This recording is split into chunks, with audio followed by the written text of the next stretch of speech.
explicar-vos els tipus d'avortaments que hi ha, perquè és important. Perquè parlem d'avortar, però no sabem quins tipus hi ha. Hi ha dos, bàsicament. Un que és el farmacològic, que es pot dur a terme fins a les 8 setmanes. Esto es, me he dado cuenta en la primera falta que me he quedado embarazada y acudeixo a això és mifepristona i misoprostol. La mifepristona és una pastilla que serveix específicament per avortar i el que fa és desenganxa del coll de l'úter aquello fecundado y lo deja volando. ¿Y qué fa la misoprostol? Te da contracciones y lo expulsas. Hi ha dones que els fa molt de mal, hi ha dones que no, però per això tenemos els analgèsics. Ell és ràpid. Normalment, després de fer un avortament farmacològic, hem d'anar a la ginecòloga a veure que no hagin quedat restes, perquè si queden restes amb l'expulsió es pot infectar, pot ser perillós.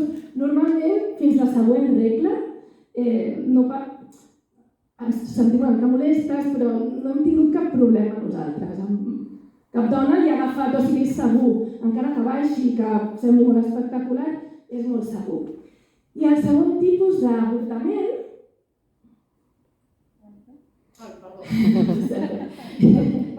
és el quirúrgic, que té un nom molt rimbombant, però l'únic que fan és et fiquen anestèsia local perquè tu puedas dilatar, per aquí, i et fiquen una cànula i t'aspiren. Allò no hauria de fer mal. De fet, si t'ho fan bé, no fa mal. I és molt ràpid. Per què es fa el quirúrgic a partir de la 5a setmana? Perquè no es pot quan tens menys temps l'embrió, perquè esto que fan els provida de un fetito con la forma en la mano, això és mentida. És una lenteja a forma, deforme. Aleshores no es pot treure per aspiració perquè no se ve.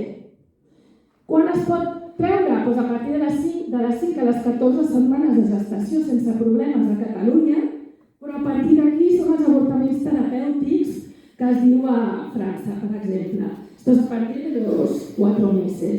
¿Sí? Vale, estadístiques. Us preguntareu què han fet aquestes noies aquest any. Hem atès a 30 dones, a les quals us he ficat l'estadística de 27. Perquè les altres eren menors.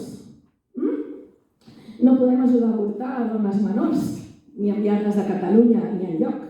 Aleshores tenim 3 menors entre 15 i 17 anys que han avortat, o sigui que han avortat no, que ens han trucat que volien avortar i els hem dit, doncs aneu al CIAT.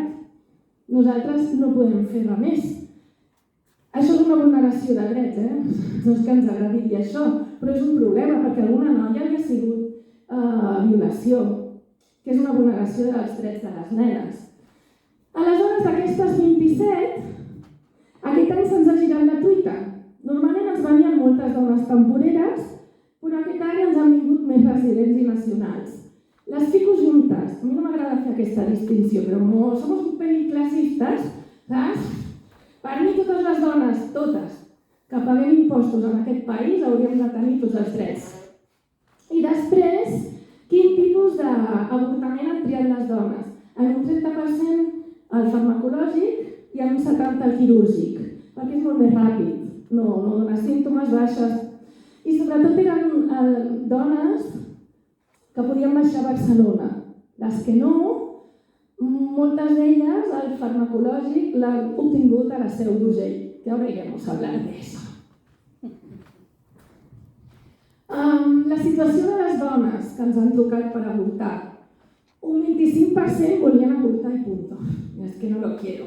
A nosaltres quan ens comencen a explicar raons, li diem no, si tu avortes perquè quieres ja està, però no teníem cap situació. Més que vull avortar.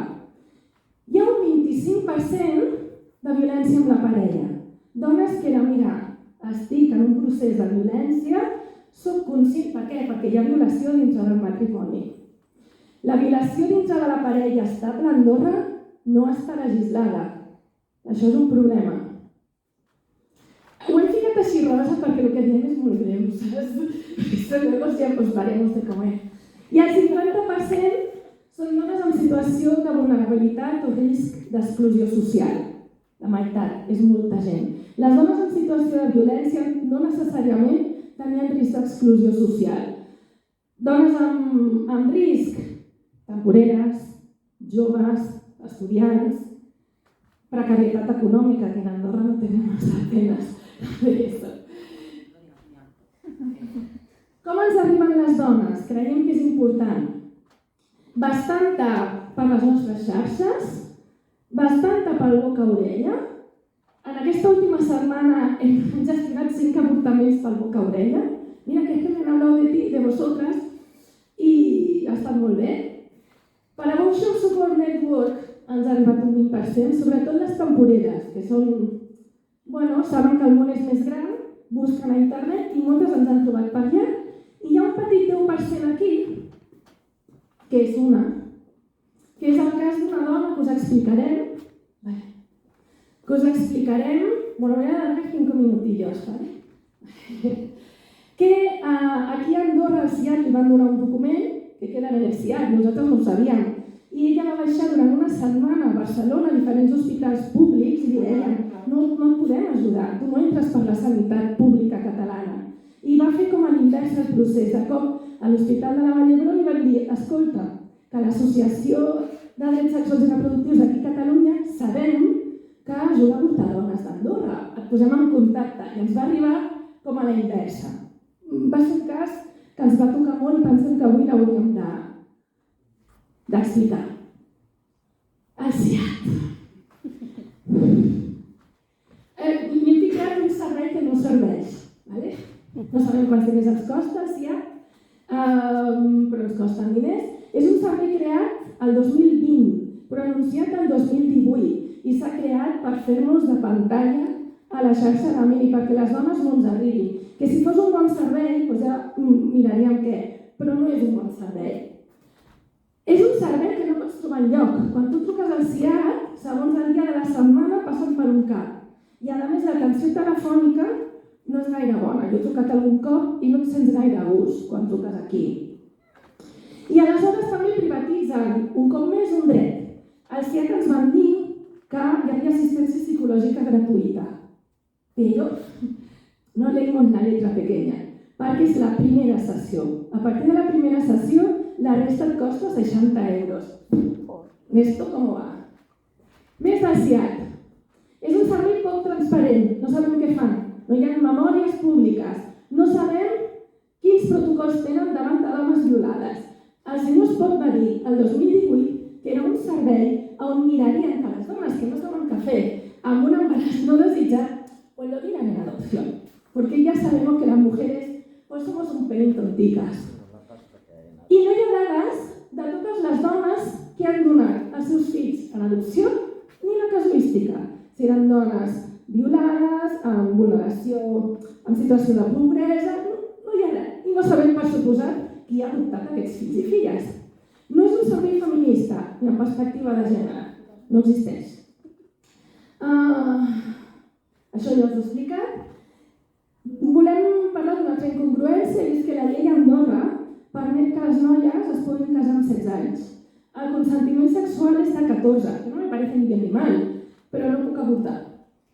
Pues eso ja me parece mal, perquè si amb 14 puc decidir si marxo al llit amb algú, amb 16 puc decidir si em caso, o quan me dé la gana hauria de decidir si puc avortar. Aquest és el paper que se li va donar a aquesta noia. És un paper, és un bolcatge. Aquí hi ha, no es veu, però aquí fica ASIRS. Què és un ASIR? Algú aquí a la sala sap què és un ASIR? Claro. Perquè és una nomenclatura catalana per dir que són els centres on t'ajudaran a avortar. No existeix a Andorra. Van fer, però és que a més, ASIR, PERIBE, a Catalunya. No hi ha... I això són, aquesta noia va anar. Ens fiquen aquí CAPs, hospitals públics, que nosaltres no hi podem entrar. Fiquen aquí un seguit de clíniques privades que no sabem per què fiquen aquestes i no unes altres, de forma bastant aleatòria. Veieu que no hi ha cap logo. Clar, la noia anava amb aquest paper a la clínica, als hospitals de Catalunya, i li deien, és que no entenc res, no hi ha cap lloc on trucar. Des de la clínica no podien trucar i dir, escolta, tenim aquí una dona, tatatí. Ningú es responsabilitza d'això, però aquest paper ha denunciat. I el més greu, no sé, aquí fica preus d'avortament del 2018 i aquest paper el van donar l'any passat. Tio, el 2018 no existia aquest servei. Primer estem intentant confondre i enganyar. Segon, aquests preus a la privada depenen de l'hospital i depèn també del teu moment gestacional. Aquí a dalt hi havia, no es veu, però els tipus d'avortament i d'allò que aquí hi ha un cercle, hi ha un parell de cercles, la dona que la va atendre li va dir, mira, ¿sabes qué? Que vas a abortar así y así por el tipo de semanas que llevas. A Catalunya es pot triar. Passades les 5 setmanes, tu pots triar fer-ho farmacològic o quirúrgic, però aquí no, com a servei no és especialitzat. Tenim clandestinitat a la Seu d'Urgell, ja que nos estan sableant. Això sí que ens amoïna. Hi ha un ginecòleg, que això ho hem extret de l'altaveu, hi ha un ginecòleg venint pastilles a joves per un valor entre 200 i 400 euros, depèn de com se levanta el dia. Aquí fica que la casa, qui és aquest paio? I us explicarem per què és il·legal això. Perquè el paio li ven les pastilles i els diu a les dones, mira, si tens un problema, a mi me llames. Saps? Vas a l'hospital i t'espaviles. La mifepristona, la pastilleta rosa, a Catalunya pràcticament són nominals. Per què? Quan es dona una mifepristona, tu l'expulsiu el pots fer a casa. Algú t'ha de trucar a veure com estàs.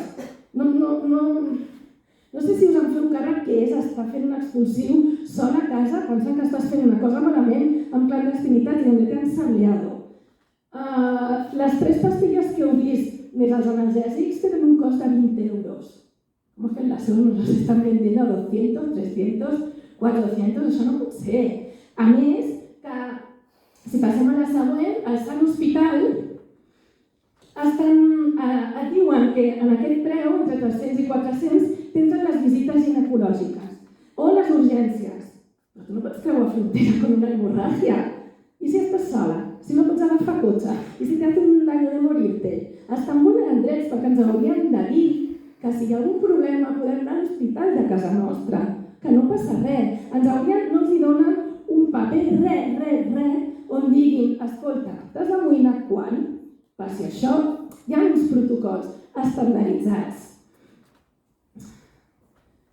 Bueno, aquest any hem fet moltes coses, ja les hem anat dient, passem a la següent.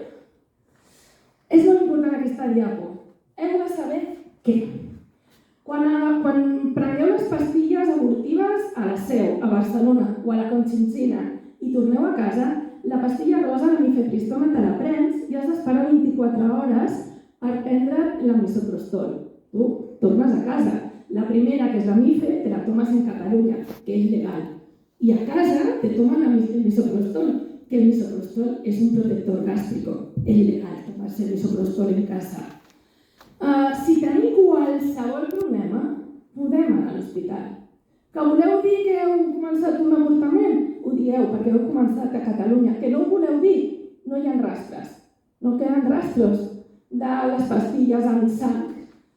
No pot ser que ningú es responsabilitzi d'això, ja que com a mínim no podem avortar a casa, que si tenim alguna dificultat, el que deia la Mònica, no? Avortem, sí o sí? Doncs com a mínim podem fer amb alguna responsabilitat. I que no ho facin a l'hospital, ens sembla, de la Seu, que nos conocen, que no ho faci al ginecòleg, que ven les pastilles, ens sembla una negligència que s'hauria de denunciar.